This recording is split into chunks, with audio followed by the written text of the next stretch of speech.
Hello लोगोफोर आंनि अफ्रि दैमारि चेनेलाव नोंथांमोनखौ आरो फिन खनसे बरायना लानाय जाबाय। दा आंजों दंफायो लोगोसे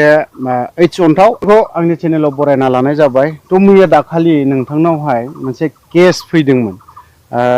जिहेतु NIA केसआ हिमन्त बिश्व शर्मानाव होनाय जाबाय होननानै बुंदों। थ' नोंनावबोथ' मैया दाखालिनिफ्राय वारेन्ट फैबाय थानाय जादों। थ' बिनि बारै नोंथाङा एसे फोरमायनानै हो। केसनि सोमोन्दै गोबाङानो जोंनि मानसिफ्रा खस्थ' मोननानै दं। थ' नोंथाङाबो सासे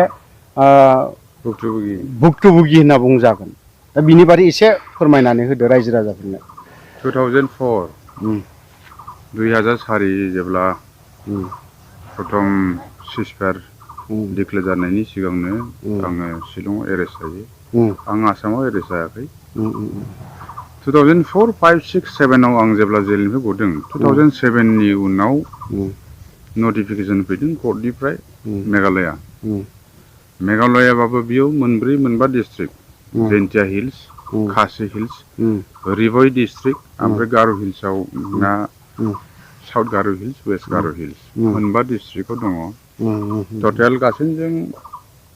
29 था दङ। गोबां आर्टिकेलफोर दङ, आन्डार सेक्सनफोर दङ। बेयावहाय नोङो जिखौ जोङो बुंजोबनो हाया, कर्टआ मिथिखायो।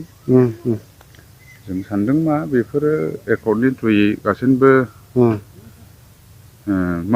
मावगासिनो दङ। बेयो जानांसिगौमोन दिनैसिम 2 बोसोराव बेयो जोबनांसिगौमोन। आंथ' दिनै एकर्डनि उनाव 3थि गोरोबथा एकर्डनि उनाव जोबनांगौ होननाय बाथ्राखौथ' बेखौ खोनादोंल'सो, खिन्थु जोङो प्रेक्टिकेलाव दङ। 2007 नि लास्टनिफ्रायनो नटिफिकेसन फैदों। रिलिज जानायनि उनाव बेलाव आं गदों।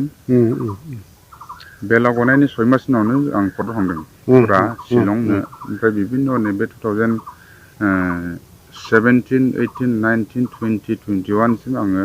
फुरा कर्ट शिलंनो मानो आं गाबाय थादों। बेनि उननिफ्रायबो दाख्लै बावैसो जेब्लानाखि एकर्ड जानायनि उनाव जेब्लानाखि पाब्लिक प्रसिकिउटर PP एपइन्टमेन्ट खालामनाय जासिगोन, एक्स NDA फोरनि केसनि थाखाय दिनैहाय कर्टआ मोनसे कर कमिटि दाबाय। UPPL जेब्ला सरकार जायो बिनि उनाव बेखौ मुभमेन्ट खालामबाय थाबाय होननानै बुंनाय जादों। आंनि अनगायै गुबुनाबो दिनैसिमबो फैबाय थादों। आंनि बेलायाव आङो गुबुनखौ बुङालासिनो आंनि बेलायाव मैया आंखौबो मिथियाखै, खिन्थु SP आनो जा, चिरां, क'क्राझार, ओमफ्राय SDPO, OC नो मानो गासैबो मिथिखायो जे आङो जेब्लाबो क्लस सोमोन्दोआव थायो। आं थाङो, माबा मोनसे प्रब्लेम दं नामा जोंनि गेजेराव आंनो इनफरमेसनखौ हरो। खिन्थु आंनि बेलायाव दिनैहाय मैयाहाय SP आबो एडिसनेलनो OC आबो आंनो खोन्थाहराखै जे नोंथांना कर्टनिफ्राय स्पेसियेल CJM तुरा कर्टनिफ्राय नोंथांनि नामाव जे बेबायदि लेखा फैदों, बेखौ आंनो खोन्थायाखै। मैया आंनि न'खरनि मानसिया खोन्थाहरनाय, बेयावसो आं मिथिदों। ओमफ्राय बेनिफ्राय आं बुंदों बिदिनो कर्टनिफ्राय जुदि लेखा फैयोब्ला सोरबा OC आ गोदान OC आंखौ जाया मोनथिया, बे मानसिया न'खराव थांना सोंहैगोन, गावबुरानाव न'खराव सोंहैखागोन। बे जेबो नङा। दाख्लि थांनाय स्किल डेभेलपमेन्ट जेब्लानाखि जोंनि रिहेबिलिटेसननि सोमोन्दै जोंना धालिगाव IOC नि आन्दाराव जेब्लानाखि LR बिश्नय special DGP director general police आसामनि सिगांनि IGP बिथाङा स्पष्ट बुंदों साफ्रोमबो NDA बारग'फोरनि केसआ जिकुनु स्टेटआव थाया मानो बिथांमोननि वारेन्टनो नटिफिकेसन फैयोबाबो कर्टआव बिसोर आपिल खालामहैनांनाय नङा होननानै बिथाङा स्पष्ट बुंनाय। दिनै 6 मासानो जानोसै, बिथाङा बुंसेयावबो दिनैहाय बै खामानिफ्रा कर्टनि थ्रुयै बेसेबां मावजानाय जादों जों बेखौ मिथिया। दिनैनि थारिखआव जोङो मिथिया। एक्स NDBफ्रा गोबां मानसिफ्रानो बेबायदि कर्टआव थांबाय थानांदों मादों। आंनि बेलायाव आं थांनाङाखै, खिन्थु आंनि न'आव मैया थांदों पुलिसा। बेखौ आं बुंनो हाया गावसोरनि डिउटि बायदि थांदों जानो हागौ औ औ बे दुर्भाग्यजनक दिनैनि दिनावहाय बे बुस्थुआ थांलायनाङा खारन जोङो जोंनि केसखौ सल्भ जासिगोन उइथड्र जासिगोन होननानै जोङो 6 मासनि सिगां 7 मासनि सिगांनो जोङो बबे थानायाव बबे डिस्ट्रिक्टआव बबे स्टेटआव मा केस दङ मोनबेसे केस दङ मा आन्डार section Indian penal code IPC आव नोंना केस दङ आं साबमिट होजोबबाय बेनि अनगायै मैया दिनै फैदोंब्ला आं दानो सोंहैनो हायो बङाइगाव SP अफिसाव फैयो आंनि केसा प्रथम बेनि उनाव चिरां SP बेनि उनाव साब डिभिजन बिजनि उनाव आमगुरि थाङो बिनि उनावसो जोंनि खैलामैलाफोर थाङो आंनावथ' फन फैयाखै आंनि नाम्बारा SP नाव दङ SDP नाव दङ OC नाव दङ आउटपस्टआव दङ आंनाव कनसार्न खालामालासेनो आंनि न'आव थांदोंब्ला आंखौ थ्रेटेनिं हैदों एक्स NDP खौ थ्रेटेनिं हैबावदोंब्ला हैदों बेखौथ' आं रायलायगोन सोरबा OCआ दिनै थांनानै आंनि न'खरखौ फेसारहैदोंब्ला होमबा बिथांमोननि एडमिनिस्ट्रेटिभ लेभेलनि जेसेबां गोजौ DGP ADGP सोर दङ बेयाव डिस्ट्रिक्टआव सोर आंबो रायलायगोन ना आं बेखौसो लुबैदों दा हमनानै ला दा केसनि बेलायाव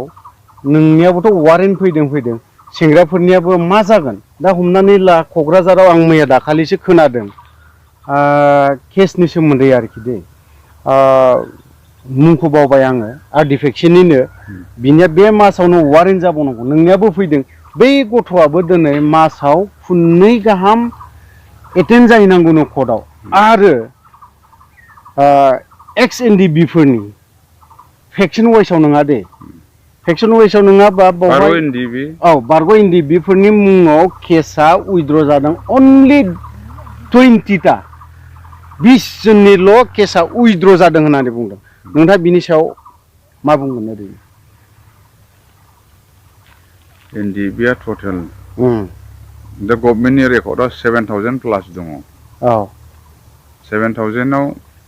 हयतोबा 2,500 सामथिं बा 2,000नि मर देन एबाभ दङ 200 जनल' जुदि जादोंबा बा 20 जननिल' जादोंबा बेथ' गनायथावना नङा आरो बेयो जुदि कन्टिनिउ जाबाय थायोब्ला प्रब्लेम जागोन प्रब्लेम जायोब्ला मा दिनैहाय पुलिसा जुदि नोंनि न'खराव हेरेसमेन्ट खालामफैयोब्ला 2,000नि बारा जुदि एक्स NDP बारग' NDPफ्रा दिनै दाबो एकर्ड जानायनि उनाव जुदि पुलिसजों एडमिनिस्ट्रेसनजों कर्टजों जुदि साजा होजानांगौब्ला सास्ति होजानांगौब्ला सोरबाया जुदि साननानै जेबो मोनाब्ला अल्टारनेटिभआ बेना सबसमाय गाज्रि मोजांखौ सानना दै जोङो माब्रै जादों जोङो माब्रै सोलिदों NDP जानानै दिनै सक्ति जाबायब्ला बिनि बेबस्थाखौ लानांगौआ सरकाराव जायफोर दं बिथांमोना दिनै रेसपन्सिबल दायथ' गोनां बिनि उनावबो गोबां प्रब्लेमफोर जायोब्ला बेखौ जोङो बुंनो हानाय नङा सोरबाखौ बुंनो हानाय नङा 2,000नि बारा जुदि केस दङब्ला सामफ्रोमबो बिथांमोनखौ जुदि दिनै 2 बोसोर जानायनि उनावबो न'आवनो सान्थि परिबेसाव थानो हायाब्ला पुलिसजों नागिरजाहैनांगौब्ला हमजा हरोब्ला जेलाव थांफिननांगौबा मा जाखो बे बै मानसियाथ' सिखावबो खावगोन ना लुटिंबो खालामगोनथ' किडनेपिं खालामगोन मार्डार खालामगोनथ' होमबा क्राइसिस जाबायना आरो खारफिनोबालाय मा खालामनो नोंलाय बेखौ आंखौ ब्लेम खालामनो नाङा ना अन्थावा दिनै बिदि बुंदों जुदि सोरबाया दिनै एक्स NDP खेदा दिनै खारोब्ला मायोब्ला बियो बै समाव इउटुबाव खोथा बुंदोंमोन होननानै आंखौ बुंला जानाय नङा परिबेसा बि जादों मानसिफोरनाव जोंखौथ' बाथो जोंहाथ' मोनसे सोमोन्दोबो दं रिलेसनबो दं जोंखौ बुंना लाब गैया अभाब जाबायना सेंग्राफ्रा मा खालामगोन मावनानै जानो अबस्थाबो गैया मानसिफ्रा नों कर्ट कासारि थांनानै नों खारबाय थानो हायो नामा आंनि केसखौ बुंनो नामा आं 12 बोसोर डिस्ट्रिक्ट मोनबायाव भुक्तभोगि जाबोदों बाव NDP संगठना आं NDPनिबाबो थाखा हराखै आंसो न'खरनिफ्राय बेखौहाय बेबस्था खालामनांदों आं मोनदों बे 12 बोसोराव 1 लाख 2 लाख खिन्थु आंनिफ्राय लाफिनदों आफादा माब्लाबा 15,000 आं कर्टआव थांदों बेखौ लाफिनदों सेक्सननिफ्राय 15,000 हरनायखौ आं होफिनदों नंगौ होमबा मा जाखो बे नंगौ संगठननि मावनाया मा जाखो दुखु मोनोना दुखु मोनथाव आरो लाङोबा लां जेलाव हर जेबो मोना 3 बोसोर जेलाव थाना फैखानायखा दाबो थांनो राजि आं आरामसो जाबावगोन बर' हारिनि नामाव बिथांखौ बिथाङा जियाल जाफिनो आं थांफिननो वारेन्ट एरेस्टआव आं थांफिननांगौला आं मोजांसो मोनगोन टेनसना फ्रि जाबावगोनसो आंना सोरबा सासेनि थाखाय ओंखाराखै बिथाङा बर' रायजो राजानि थाखाय जेलाव थांफिननाया आंनि थाखाय गिदिर बाथ्रा नङा जेबो प्रब्लेम गैया जातिनि थाखायहाय जुदि एसेबां गोबाव रन्जन दैमारिया दिनै गावनि बेक्तिगत फाउन्डार प्रेसिडेन्टआ स्टिल दाबो बिथाङा दिनैहाय जातिनि सिन्थाखौनो खालामनानै गाव बावसोमनानै दङ बेयाव रानथाब खुथाबनो नंगौ अन्थावालाय मानो हाया नंगौ आं 3 बोसोर थाना फैखानायखाय जेल जेबो नङा आंनि थाखाय जेलाव थांनाया दानो हमनानै हरलाय थांनो हायो आं जेबो नङा आच्छा बे नङा जे आं दुगा खोथा बुंनाय नङा खिन्थु दिनै जोंखौ बेखिनि बेबस्थाखौ गभर्नमेन्टआलाय मा खालामबावनांगौ जाखो नंगौ नंगौ director general police special LR. बिश्नय बिथाङा स्पष्ट बुंफैदों बे चिराङाव साफ्रोमबो एक्स एनडिपिनि केसआ दिनैहाय कर्टनिफ्राय नटिफिकेसन फैबाबो नोंथांमोना जेबो प्रब्लेम जानाङाबा जोंनि न'फ्राव दिनै मानो थांदों पुलिसा नंगौ मानो थांदों बेनि दायथ'आ सोर बुंदो चिफ एक्जिकिउटिभ मेम्बार CEM सोर सालायदों सरकारा प्रमद बर' सोर ओमफ्राय सोर दंबावो डिपुटि चिफआ गबिन्द बसुमतारी होमबा नोंथाङाबोथ' सासे एनडिपि ना नोंथांनियाबोथ' केस दङथ' दिनैसिमबो जोबाखै गबिन्द सारनिया दङ दङ दङ बिथाङाबोथ' जेल जानाय ना बारा गोबाव जायाखैना बिबो पिस प्रसेस जानायनि सिगांसो गदोंना नंगौ 100% जोंलाय मानो मिथिया जानांगौ जाखो बे गबिन्द सारनियाबो केसा जोबाखै दिनैसिमबो गुवाहाटि हाइकर्टआव दङ बे अन्थावना जेबो नंबावा नंगौ आं जेबो साना केसखौ आच्छा दा बेखिनियावनो बिथांनि केसनि सोमोन्दै रायजो राजाफ्रा मोनथिबाय थ' आं मोनसे खोथाखौ मोनथिना लाबावनि थ' जोंनावहाय मोनसे पिस एकर्ड जाबाय पिस एकर्ड जाबाय मैया दाखालि गसाइगावआवहाय दिनैनि बे मिस्टार फेरेंगा रन्जित बसुमतारी बिथांनि गोदान NGO दाना होनाय नामा बिथांमोना दिनैहाय दाखालिहाय सासे पाब्लिकखौ हमनानै टर्चार होदों प्लास आरो बे NGO गोदाननि मानसिफोराबो इनजुर जादों नोंथाङा निउसाव नुदों जानो हागौ बिनि बारै नोंथाङा इसे बुंनानै होयोब्ला मोजां जागोन बेखौ सुंद'यै बेखौ जों बांद्राय बुंबाय थानांगौ गैया जाय बेक्तिया जायनि नेतृत्वआव जि एक्टिभिटिसखौ खालामदों बे अननायबाबो जादों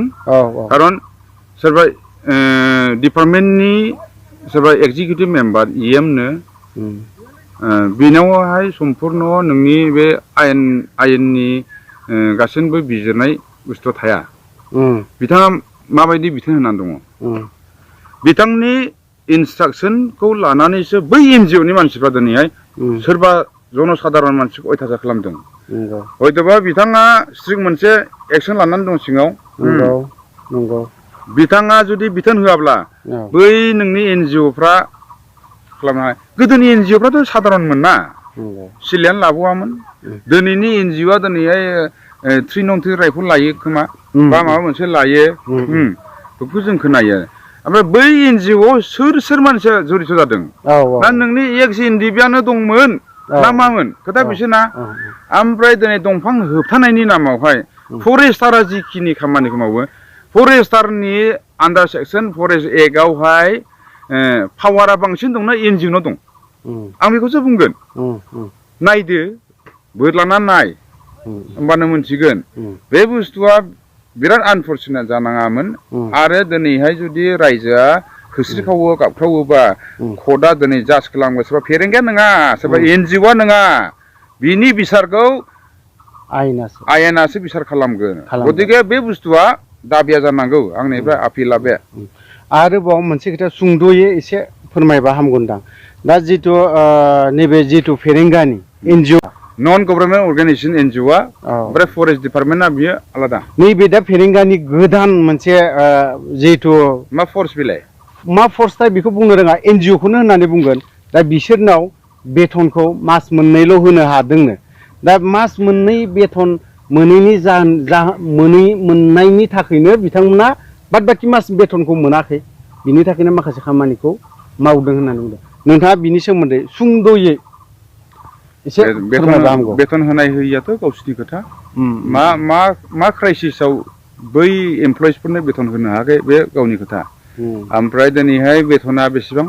मा ग्रेडनि बेथन बियो माबायदि नोङो बिनो सेलारि होगोन नों मबे सर्सनिफ्राय नोङो फेरेंगा माबा नोंनो बेथन होगोन हो नोंनि डिपार्टमेन्टआवथ' दिनैहाय नोंनि डिपार्टमेन्टनि रिभिनिउनि गासैबो थाखाखौथ' दिनै स्टेटआनो लांदों नों बोरै होगोन माबोरै होगोन नोङो नोंनावथ' जेबो पावारानो गैयाना गतिके बे नोंनि बे NGO नो मा होनो नामावल' दिनै फेरेंगा सानबैसे दङ बै NGO आ लास्टिं होगोन बेनि उनाव फेरेंगा गैयाब्ला बे NGO आबो